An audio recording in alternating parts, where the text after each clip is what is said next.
Every crime leaves a trail. Fingerprints, DNA, a move caught on. The family closure, or was it maybe a psychological denial?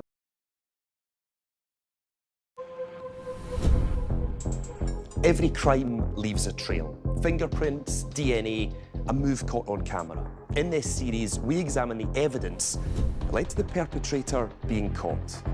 Okay, sir, I'm arresting you on suspicion of rape, okay?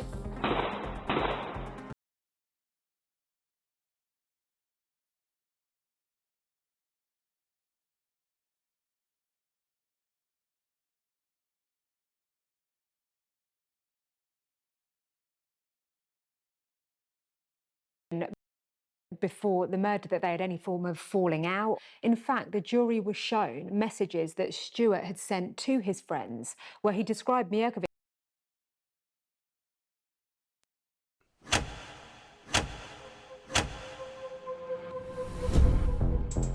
Every crime leaves a trail. Fingerprints, DNA, a move caught on camera. In this series, we examine the evidence that led to the perpetrator being caught. Okay, sir, I'm arresting you on suspicion of rape, okay? I'm joined by two experts. One who investigated how crimes are committed, and one who digs into why. In this episode, we explore one of Greater Manchester's most disturbing murders. We're under arrest on suspicion of murder. What's your ad? We don't even know who our victim is, let alone where he died, how he died, who killed him. And look at what can lead someone to do this.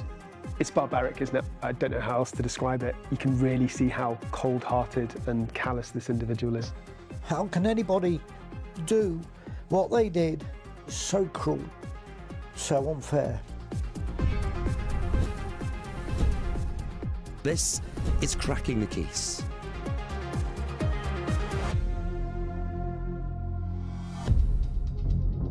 It's a sunny spring day in April 2024, and deep in a leafy nature reserve in Salford, a passerby notices a suspicious package. It's bulky, it's wrapped in cling film, and it's been left in an abandoned concrete bunker. And the cling film looks like it might be blood-stained. Little does this person know, inside that package is a human torso. Now, when police eventually are able to look at it, they can't find any identifying marks or tattoos or scars, and the age of the victim is unknown as well. Rebecca, where do you even begin in a case like this? That's a great question. As you said, the initial DNA test results of that torso pulled back nothing. And that's because the victim had no dealings with the police. The DNA wasn't on the database. But you're absolutely right. At this stage, all they could tell was that the victim was a male adult, but they had nothing else to go on. Who is this man? Where is the rest of the body?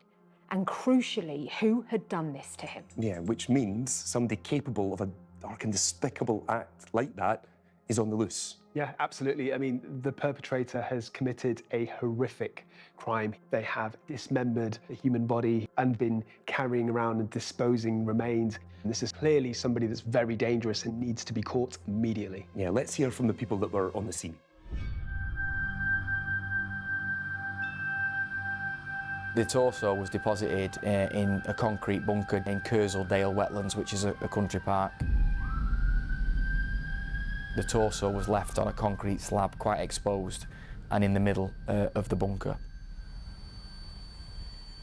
Well, Curzledale Nature Reserve, it's a kind of beautiful sort of valley, really. This is the underground concrete bunker. It's only 50, maybe 100 yards from the main Bury New Road, one of Manchester's busiest commuter routes. There was police tape between the trees right across huge areas of Curzledale here. And it was really, really unusual. In those early days, we didn't have a suspect and we didn't even have the name of the victim. Our priority now is establishing who this person is and ensuring that we carry out a diligent and respectful investigation on behalf of that person and their family, whoever they may be. Straight away, you can see that this is going to be a challenging investigation. We don't even know who our victim is, let alone where he died, how he died, who killed him. It is a race against time, because the longer we take to solve an investigation or to get lines of inquiry for us to pursue, evidence perishes.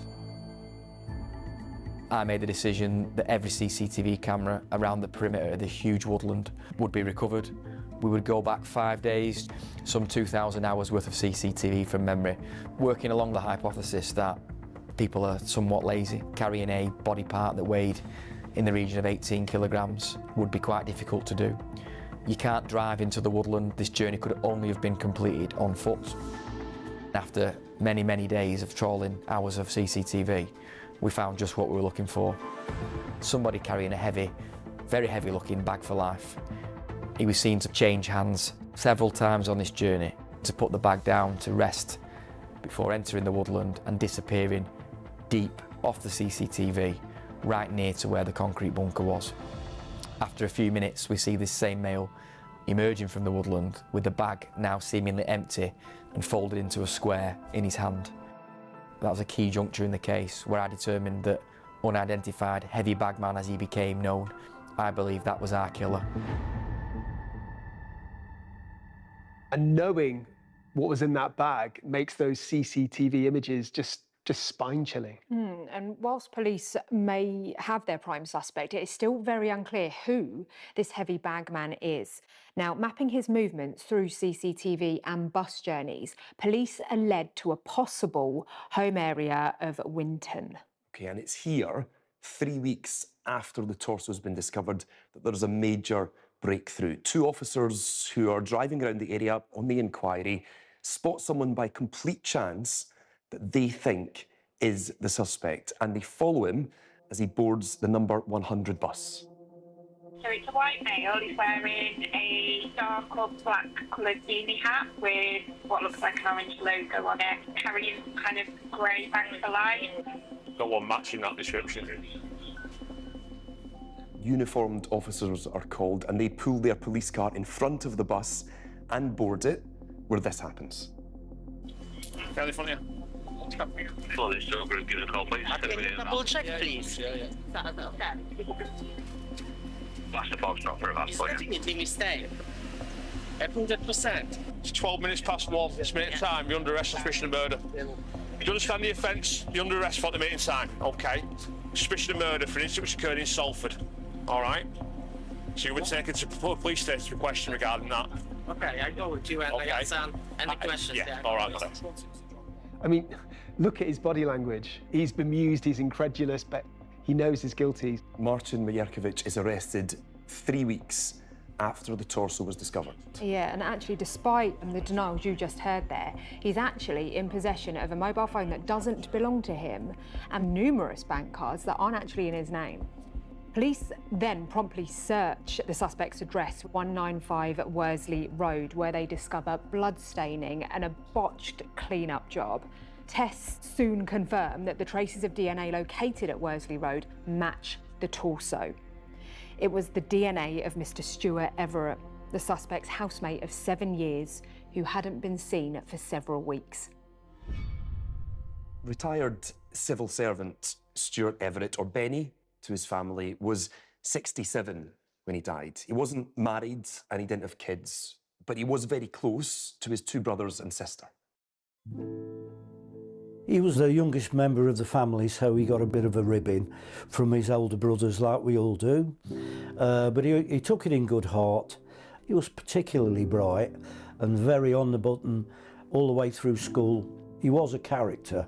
He was his own man, and he was a bit unique in the way he was. And I think everybody loved him for being who he was. He made many, many good friends. He was an exceptionally sociable chap, and he was always very friendly to absolutely everybody. Like myself, he loved having a bet on the horses. He loved having a good drink like old Polish people do. He had an extensive record collection. Benny has made an appearance, and here he is. After 3 years of drinking, binge drinking, eating, COVID, and everything like that, he's managed to struggle through, and he is here, and it's a pleasure to see my brother as well. He used to confide in me more than anybody because we were very close. Having lived with Stuart for 7 years, he must have known how close the family was, and this is where one of the most haunting aspects of this case comes in, the birthday card. So we've got a copy here of what appears to be a handwritten birthday card from Stuart to his brother Rich. Right, and Richard didn't think anything of it when he got this card, and he sent a message to say thank you, and then he actually got a reply which said, enjoy your day. But here's the thing, Richard's birthday was the day after the torso had been discovered. So obviously this message isn't from Stuart, and in fact this card is actually covered in the fingerprints of Mirkovic. So in the days after the murder, not only had he sent this card, but he actually assumed Stuart's identity and took control of his phone. He was sending messages to family members, basically pretending that the victim was still alive. Yeah, pretending to be his victim. Mirkovic tells Stuart's brother Richard that he's moving out of the shared house urgently. Richard responds to this message saying, stay calm and carry on, young Benny. It seems like an elaborate exercise to disguise and hide his death from his family, a really cruel one as well. Let's hear what it's like for his brother Richard. The deception was cold, calculating. When it dawned on me that he'd actually been murdered, I took a closer look, and he called me old man. He never called me old man. It was certainly not written by him, and that really like a dagger through the heart. I'll never get rid of these. All the messages that were allegedly from Benny weeks after he had actually been murdered, basically pretending that he was still alive, he was still going to move house, he was fine. That was sent by the murderer. Then I've put, it's Marie's birthday today. He put, to be honest, I completely forgot.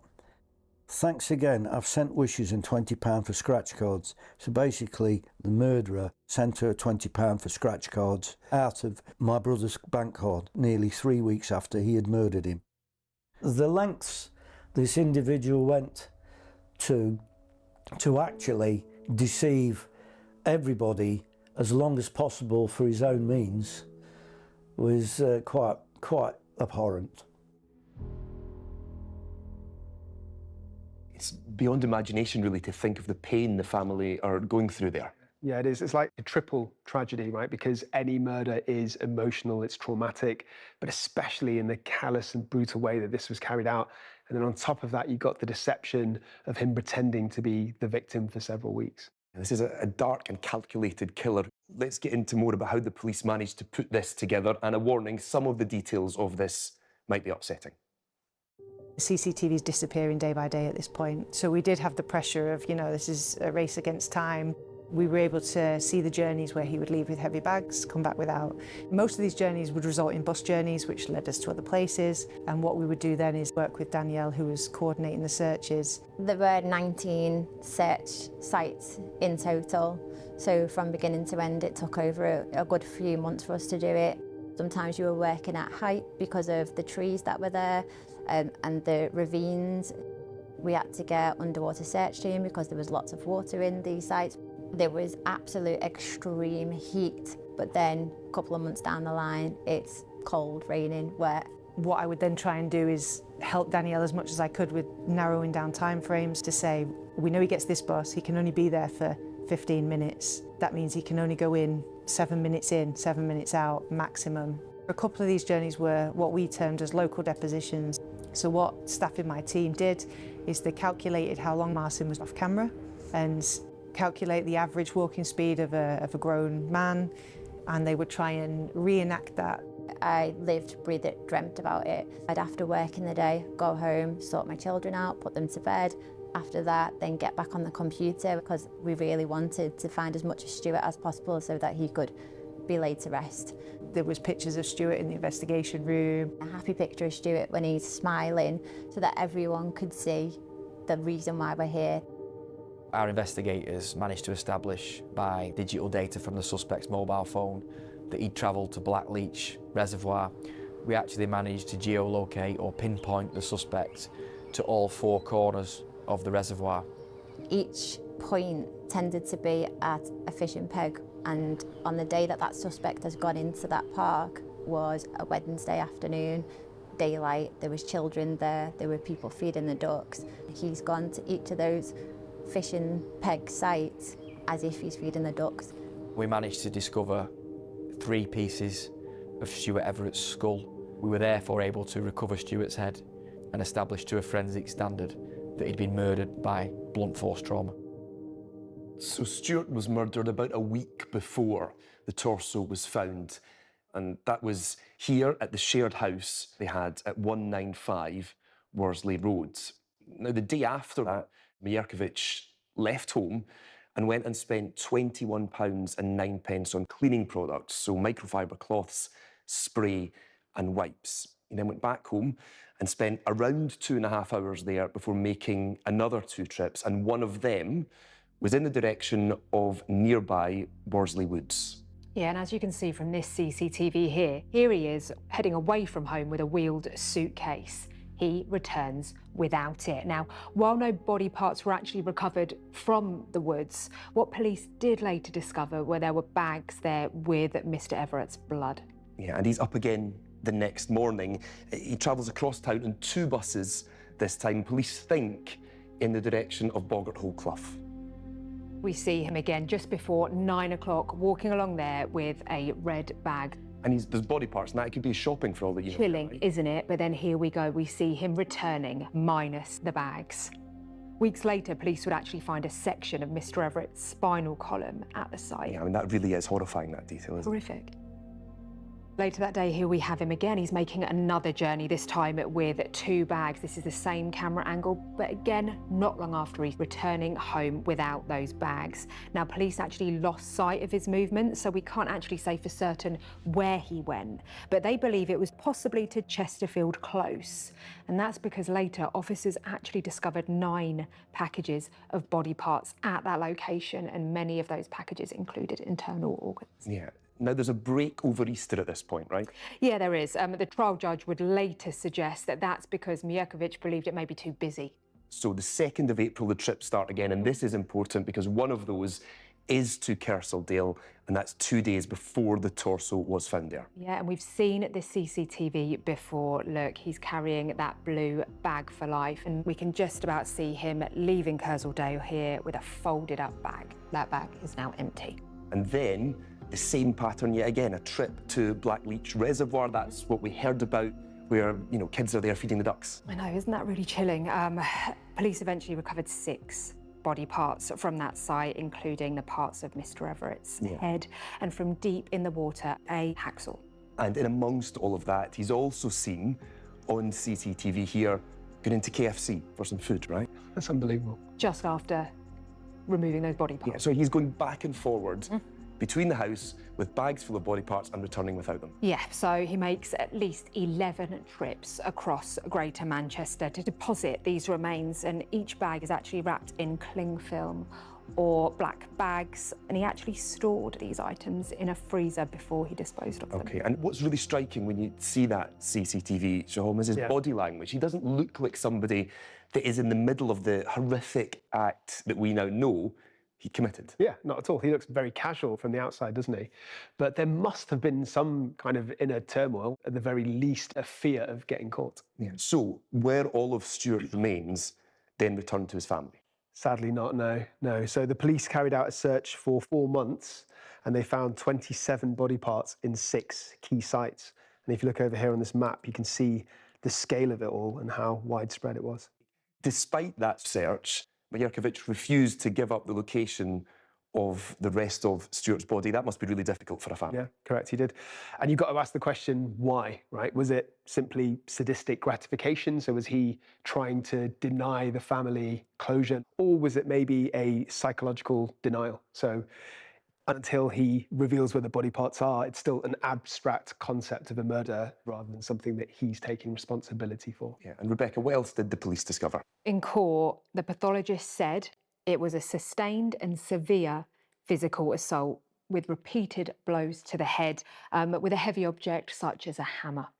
Police believe the murder was carried out in Mierkiewicz's bedroom, where they found blood staining and actually a suspicious piece of missing carpet. Yeah, and we've got some photos here which kind of lays a bit of that out, right? So here's the carpet with that part of it missing. Yeah, so by the look of this, Mierkiewicz struggled to get the blood out of that carpet, and instead of repeatedly trying, he decided to cut out the carpet completely. And actually, police didn't have to look very far to find that last bit of carpet because it was actually in a skip outside the front of the house. And another item in the flat, this sofa.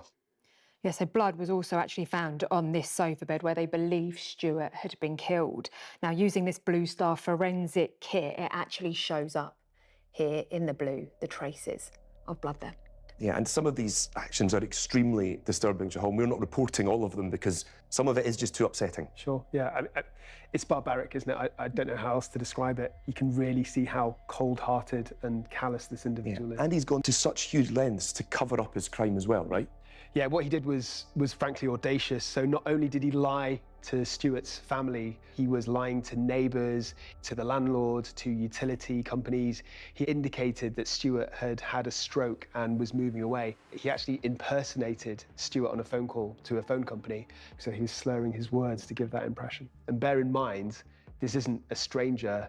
This is not a random victim. This is somebody that he's lived with for 7 years. Unimaginable. But I wonder what it is that leads someone to commit such a horrific crime. What do we know about Mierkiewicz? Marcin Mierkiewicz was 41 years old when he murdered Stuart, and he was originally from Poland, but he'd been living in the UK for 20 years.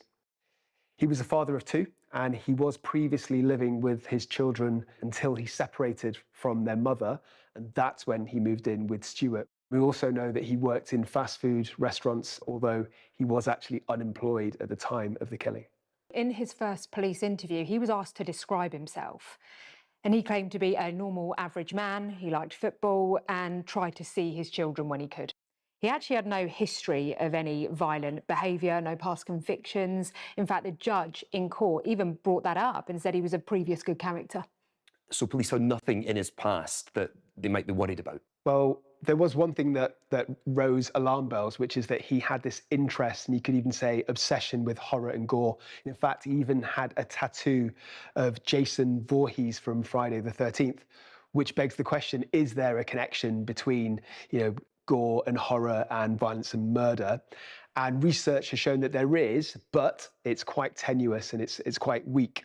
In fact, some people even see watching this type of media as cathartic. So it's like a dark outlet for disturbing thoughts. And just to be clear, if someone really likes horror movies, there's absolutely nothing about that would suggest they're necessarily at a risk of violence. Yeah, of course. So for the vast majority of people, what you said is correct. I think there are some individuals that can be influenced by horror and gore, but they usually have some pathology like a personality disorder or a mental illness, or they have some trauma themselves. And in those individuals, this kind of media, it can cause desensitization towards violence, or sometimes it can act like a blueprint, so they're literally copying that behavior. And what else do we know about the relationship between Mierkiewicz and Stuart? Yeah, so the judge actually described them as close friends. There was certainly no indication before the murder that they had any form of falling out. In fact, the jury was shown messages that Stuart had sent to his friends where he described Mierkiewicz as his partner. Jahom, you're a forensic psychiatrist here. Try to get us into the head of someone that is allegedly so close to somebody but could do this to them. Well, clearly what we're seeing is a colossal lack of empathy. But on top of that, I wonder whether we're seeing traits of psychopathy.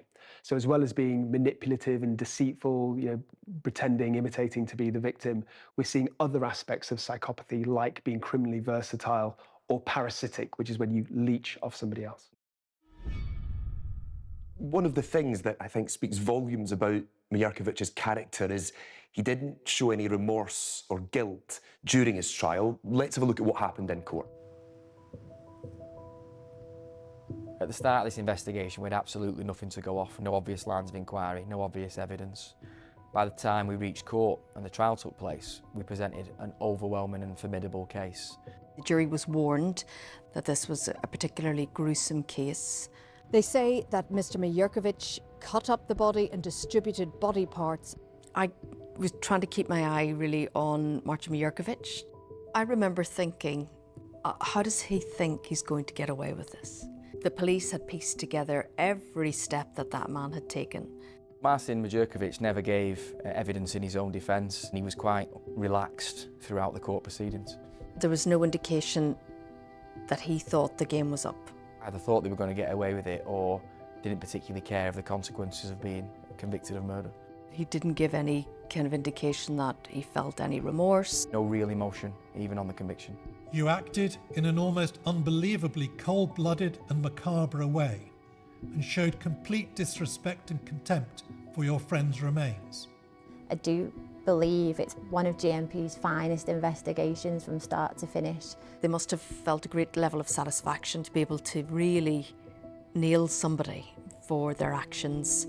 And then for the jury to be out for less than, I think it was 2 hours.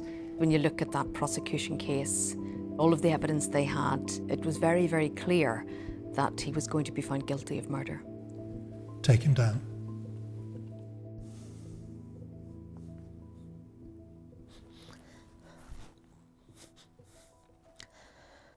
I did exactly this.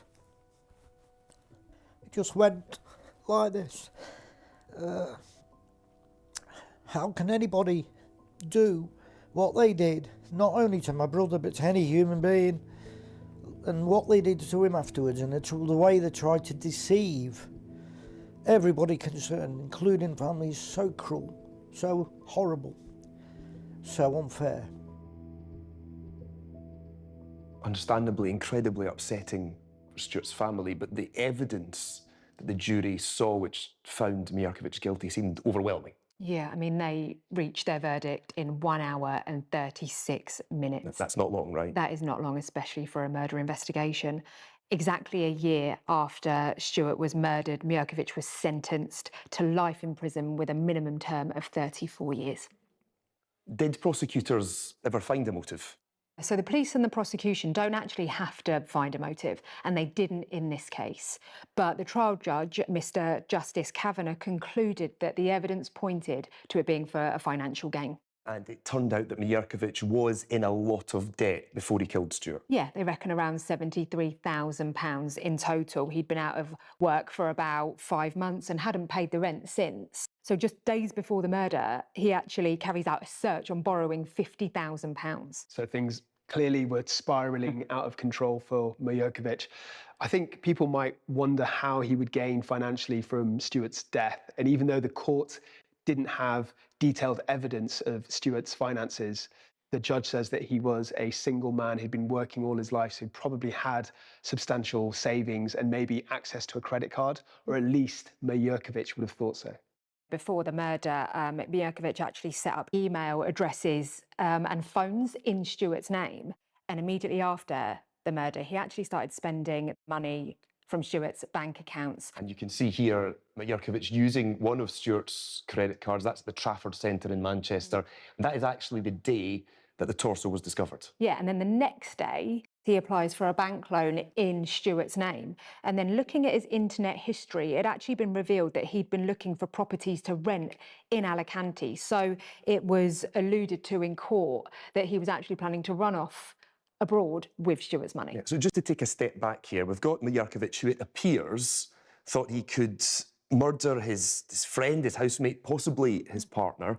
He could cut the body up into so many pieces the police maybe never find all of it, then concoct a web of lies to cover his tracks, and then disappear off to a new life in Spain using the money that he'd stolen from his victim. I mean, Rebecca, what do you make of this crime? We talk about cracking the case, don't we? But this one wasn't just a puzzle. It was more like a horror story that was pieced together bit by bit, quite literally. And to be honest, I've never seen anything quite this disturbing. Yeah, and Shahom, in terms of on a human level, how can one person do this to another that they know so well, especially? It's so hard to get our heads around, isn't it? Of course, it's not unusual for somebody to do something extreme for money, violence, even murder, but it is really unusual to do it to a friend. So to me, this shows compartmentalization, so the ability to remove himself emotionally from his horrific crimes. Yeah, and at the heart of this, we can't forget a family who have lost a much-loved brother and uncle, and who will have to deal with that for the rest of their lives. Thank you both.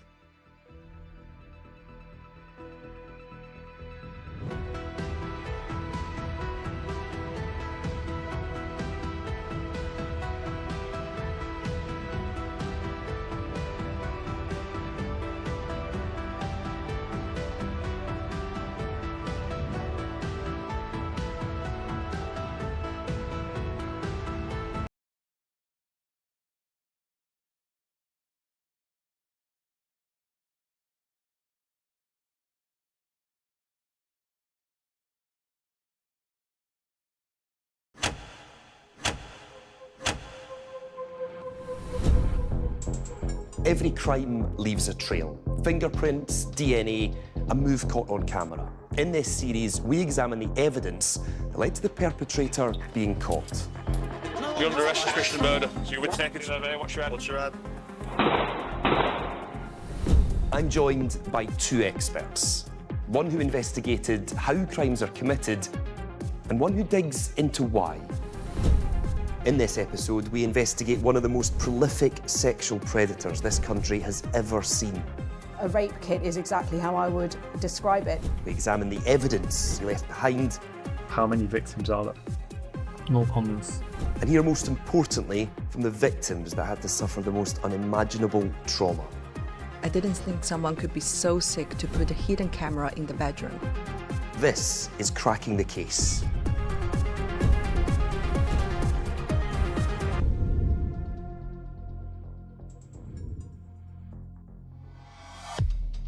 It's January 2024 and police are preparing to go up 39 floors at an expensive block of flats in the Elephant and Castle area of London to knock on the door of 27-year-old PhD student Zhenhao Zhou. He's about to be taken into custody, but up until now, he's been living a double life. On the surface, an intelligent young academic from China who's been studying in the UK since 2017. But underneath that, a man accused of some of the most disturbing sexual crimes in recent UK history. Hello. You Mr. Zhu, by any chance? What's your name, sir? Pardon? Zhu Hao. And your surname? Yes, And your surname? Family name, Zhou. Pardon? Zhou. You got any ID on you at all? Okay, sir, I'm arresting you on suspicion of rape, okay? Because it is alleged that on the 14th of November last year, you have vaginally raped a female at this address, okay? You do not have to say anything, but it may harm your defence if you do not mention, when questioned, something which you later rely on in court. Anything you do say may be given in evidence. Your arrest is necessary for a prompt and effective investigation, okay?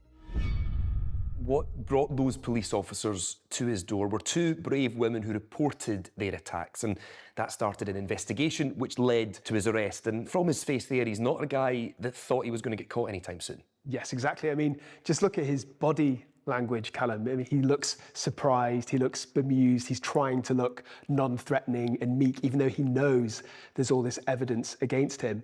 And the other thing that really stands out to me is he's acting like he can't understand the officers, like he doesn't speak good English, but he's a PhD student in an English university. Yeah, and as a police officer, Rebecca, what are you thinking when you turn up at a door like that? I mean, you don't know what you're walking into. They know the level of crimes he's committed. They don't know who he is as a person or what he's going to be like. So you're thinking, you've got to walk in that door, you've got to secure him, but also you don't want to contaminate any evidence. You've got to search through things and not leave any of your own trace DNA behind. There's a lot to process. Yeah, and police did scour Zhou's flat and found an overwhelming amount of evidence. It included things like spy cameras, like this one here. Police later found recordings of him drugging and then raping women on them. And investigators also found so-called trophy boxes full of jewellery and clothing belonging to Zhou's victims.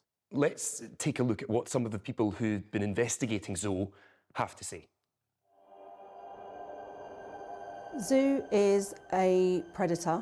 He has committed the most awful crimes against extremely vulnerable women, many of whom couldn't be identified. It's harrowing to think of that an individual could establish such a setup as that to systematically incapacitate and then seriously sexually assault victim survivors in the scale that Zhou has. I think he was very experienced in carrying out this kind of rape, of how to go about firstly luring victims to come back to his house. He would attempt to meet women socially or via social media and then ultimately invite them back to one of his properties. He appeared charming, he appeared someone who was intellectual, having studied at university in England for many years, but underneath it all, it was someone who was extremely dangerous. He knew what he needed to have in his possession to carry out those offences. A rape kit is exactly how I would describe it. Alcohol in his flat. Drugs can be mixed very easily with those sort of strong-tasting alcohols. This man may well turn out to be one of the most prolific sexual predators that we've ever seen in this country. Rebecca, I imagine one of the first questions police officers have when they found those videos is, who are these women? His arrest revealed a horrifying scale of abuse. At the time of the investigation, police knew about 2 of the victims because they actually reported it to police after they had been assaulted by him. But after the police analysed the footage, they actually uncovered 8 more victims that they actually couldn't identify. From the timestamps, the officers could tell that these rapes had actually taken place in China and in London between 2019 and 2023. And Wan Shengzhong is a reporter for the BBC Global China unit. She's spoken to some of Zou's victims. Let's have a listen to her. The first woman who ever reported Zou to the Met's attention was a Chinese student who was studying in London, and we are referring her as Beth. So in 2023, Beth was drugged and then raped by Zou, and then days after, she decided to call the police. Back then, I didn't know his name. I didn't know his address. I could only give general information. I was feeling very stressed. And since it didn't move forward immediately, I decided to withdraw. So in frustration, Beth decided to try another method, which was to post a warning on her social media. After she sent that post, another woman approached Beth, who we are referring to as Clara. Clara told us the moment she saw Beth's post, she immediately realized that that was the man who had assaulted her 2 years ago in 2021. And it was almost 1 year after when the police reapproached Beth. The second time the police approached me, they mentioned that they had discovered videos. I didn't think someone could be so sick to put a hidden camera in the bedroom. Eventually, Beth and Clara became the only 2 women who testified against Zou during his trial.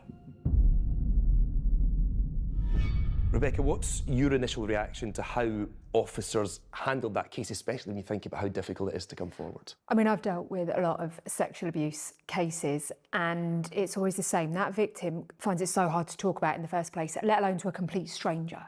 So to have victim come forward in this case, to talk about it again, to then not have the support that they deserve and need, I think, frankly, it's disgusting and not acceptable. And Shahom, the impact of Zou's actions on his victims, what's that like? Yeah, well, firstly, Callum, there's this fear of not being believed, right, or of being judged, and then there's the shame and the stigma associated with being a victim of sexual abuse. And on top of all of that, I think a lot of the victims don't have much confidence in the justice system because of these low conviction rates. And we have to understand that it's really re-traumatizing for them to have to go through this whole process. Yeah, and Rebecca, talking more about that police work, you mentioned how they managed to recognise Zou had more victims but couldn't identify them. Get into that a little bit. When you review cases like this, you cannot afford to miss anything. You need to review every single one of those videos. You're looking for identification, you're looking at whether it's consensual and what the act actually is, and it takes so much time to examine every single bit of that footage. But I think we should work through what Zou left at the scene for the police to piece together his crimes. Police say they investigated more than 700,000 artefacts as part of this investigation. It's such a huge number, Rebecca. How do you even begin in that case? As you said, in this case, there was an extraordinary amount of evidence to go through. I've actually been looking into it. Okay. But what I want to do first is start off by talking you through where he actually lived. So his home was in Elephant and Castle. It's a luxury development described as one of the tallest residential buildings in the capital. Now, rent on this property was £4,000 a month. Not really your typical student digs. Not what you'd expect. And this is where he was arrested. Yeah, this bedroom here. If we go into the floor plan, though, of this flat, you can see bedroom 1 down the bottom here. This is the location he was arrested. And here is where evidence was located. These are the reference numbers of where those items were found. And I've actually got some photos of those. So let me go through them with you now. So what we have, this was the desk that was next to his bed. Can you see? It's pretty chaotic, isn't it? Messy, right? Yeah, really messy. But this is the key. On that desk behind his bed was this camera. In this camera was a memory card. When police analysed that memory card, they found images and videos of him actually raping a woman in China. They also actually found videos on his mobile phone as well of him actually filming the offences in close-up. Yeah, that must be a really distressing thing for police to find as evidence, I'd imagine. You know what, because you have to review it. It is really hard because you are watching something real life. You are watching real victims at the end of that. It's not a drama, it's not a documentary.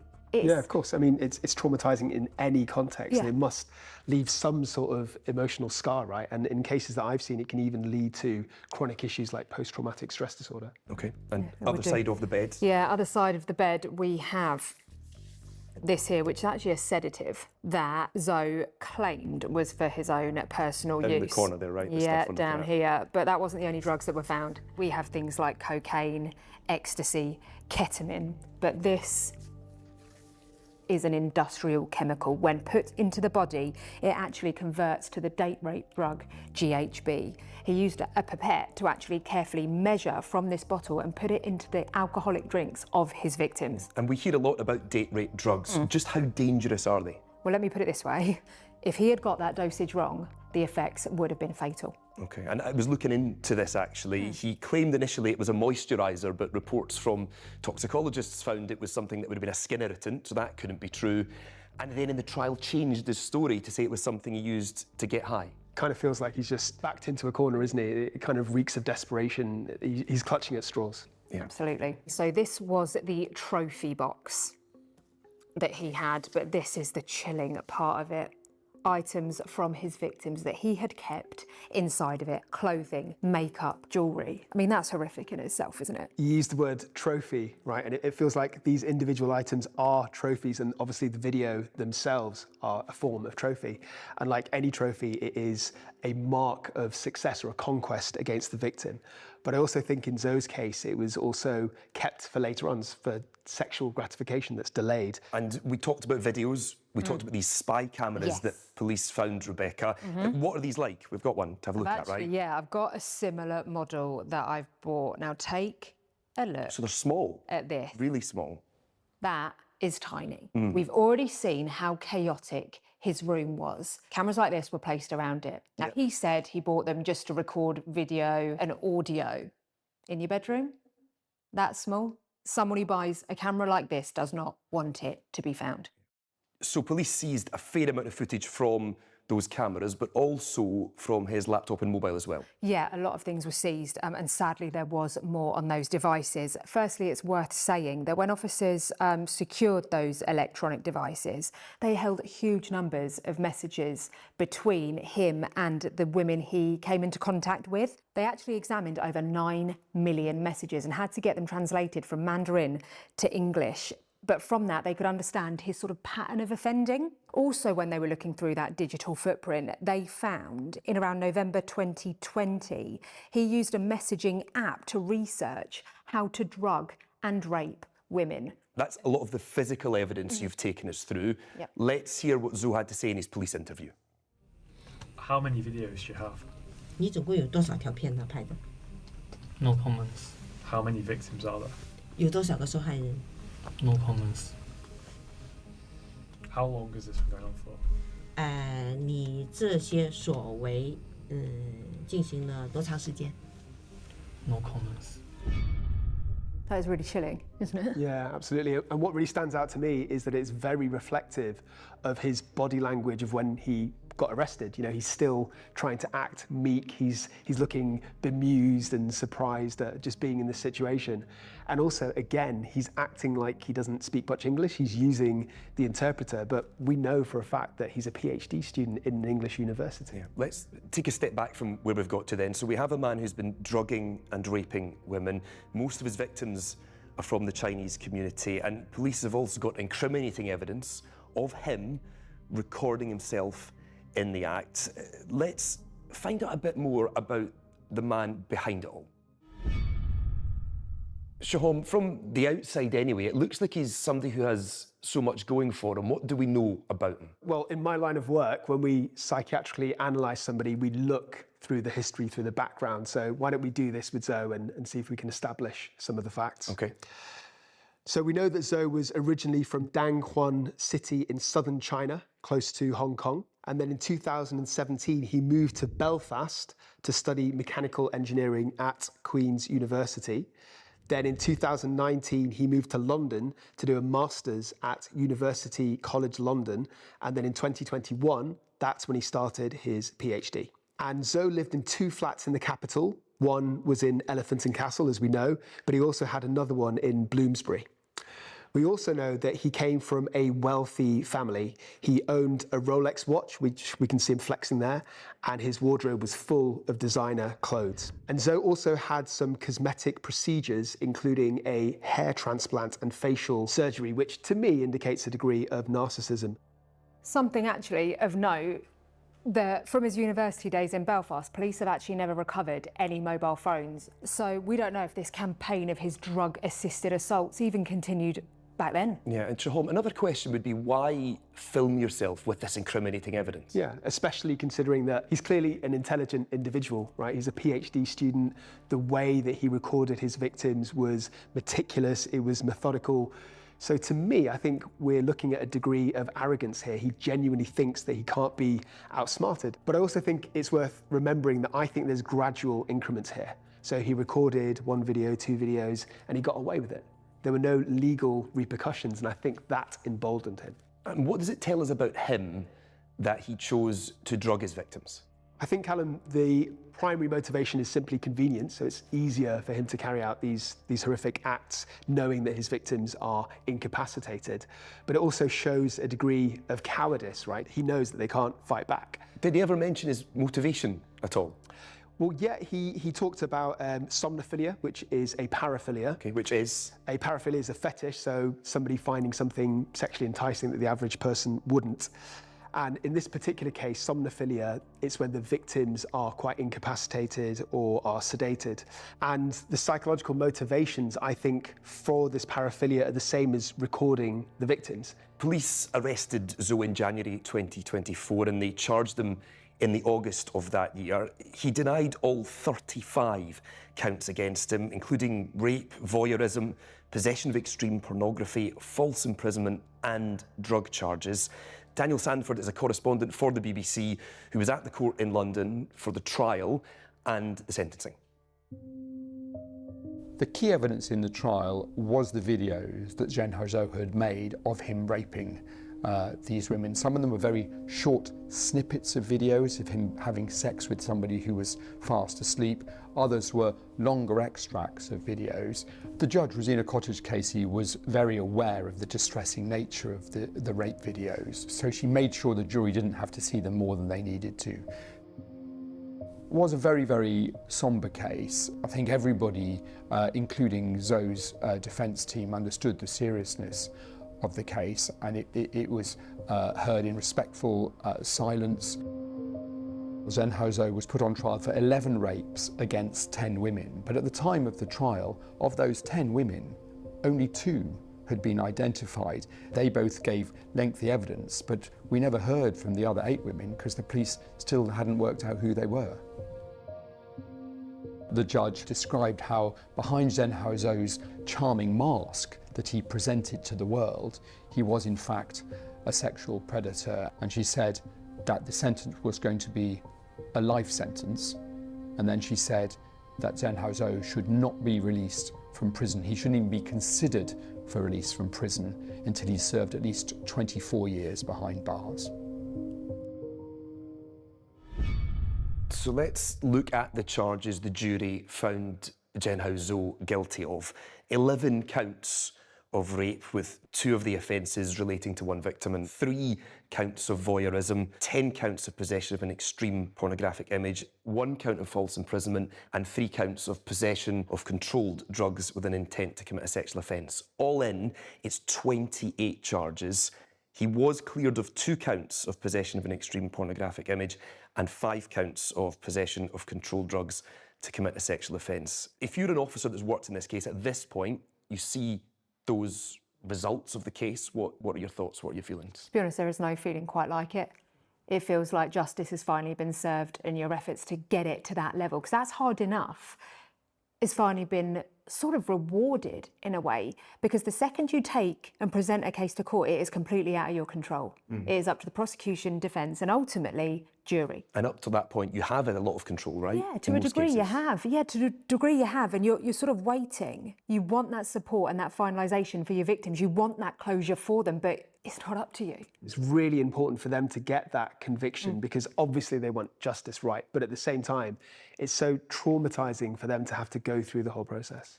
The Met has since expressed regret over how it initially handled allegations. Let's take a listen. Over 20,000 officers in the Met are going to be receiving training under the Commissioner's new Met for London plan in order to uplift their skills and their cultural competence in relation to all different types of offending against women and girls. Following his conviction, the Met Police put out an appeal to try and find more of those victims. Wan Ching has spoken to some of those women. Let's hear more from her. There have been at least 24 women coming forward, providing new allegations and evidence against. So I've spoken with some of the women who just came forward, and they told me that for a long time they may have doubt themselves about this was probably their fault for going out with him or drinking with him or not being careful. But the moment when they realized that he was a serial rapist really made them feel relieved that it was not their fault. Alice is one of the women who came forward after Zoe's trial. She said that she was assaulted by Zoe in 2021 in London, and she only felt able to report her case to the Met Police after the trial. I didn't realize this was something you could report to the police. I felt very dizzy and sleepy. And then Zhou Zhenghao told me it wasn't safe for me to take a taxi home. Just take a nap in my room first, he said. The moment I opened my eyes again, I felt he was taking off my trousers. I stopped him right away. And then I suddenly noticed he was filming. He was holding a mobile phone. I told him I wanted to leave. And then when I got to the door of his room, he suddenly used a lot of force. He yanked me back from the doorway. Then I suddenly started to panic. He was so strong that I had to cling onto the doorframe with both hands.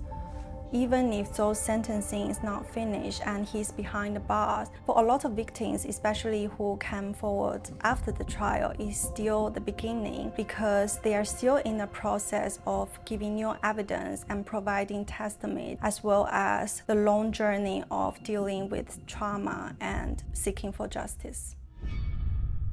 Again, it's really powerful testimony there. Rebecca, how might this trial have given other victims the confidence to come forward? Well, they would hear of it and they would know that there was this overwhelming evidence to support it. And as we spoke about earlier, cases like this are so hard to get through court because there is that lack of evidence. So victims may feel supported in the fact that there is this evidence there. Not only that they're not alone. Yeah. Sounds awful, but there are other victims there. Yeah, absolutely. And I don't think it could be overstated how difficult, how traumatic it is for these victims. So their bravery really is commendable. What I can't get out of my head, and it's really hard not to think about, is if he had not recorded himself and recorded these victims, how hard would a conviction have been to get? I know, it's awful, isn't it, even having to say this, because what he did was awful, horrific. But that played such a crucial part in building this case and prosecuting this case that I dread to think what would have happened if he didn't do that. Yeah, and what happens next in terms of those other potential victims? So we know there are potential victims out there. We know that the police are still appealing for them to come forward. So this case could get even bigger still. And if you had to summarise the case, Rebecca, what would be your takeaway from all this? Probably that it is one of the most horrific sexual assault cases I've ever heard of. Really? Yeah. Jahom? Well, my final thoughts, Callum, are with the victims, right? Because how do they even process this trauma? Being a victim of sexual assault is difficult enough, but if you've only got fragmented memories, how do you even know the degree of violation? Yeah, incredibly challenging stories. Important for everyone to remember that at the heart of it are those victims and getting justice for them. Thank you both very much. Thank you. Thank you.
Every crime leaves a trail. Fingerprints, DNA, a move caught on camera. In this series, we examine the evidence that led to the perpetrator being caught. You're under arrest, suspicion of murder. So you were taken in over. What's your ad? What's your ad? How many victims are there? No comments. I'm joined by two experts. One who investigated how crimes are committed, and one who digs into why. In this episode, we dive into how a near-fatal shooting in a quiet North London suburb was linked to the burglary of a priceless Ming vase in Switzerland. They're dressed fully in black, they're wearing ski masks, balaclavas, they're armed and equipped with sledgehammer, crowbars. And led to a shocking discovery. We have these random, disconnected cases, and they're all brought together by a chance finding of this one piece of evidence. This is Cracking the Case.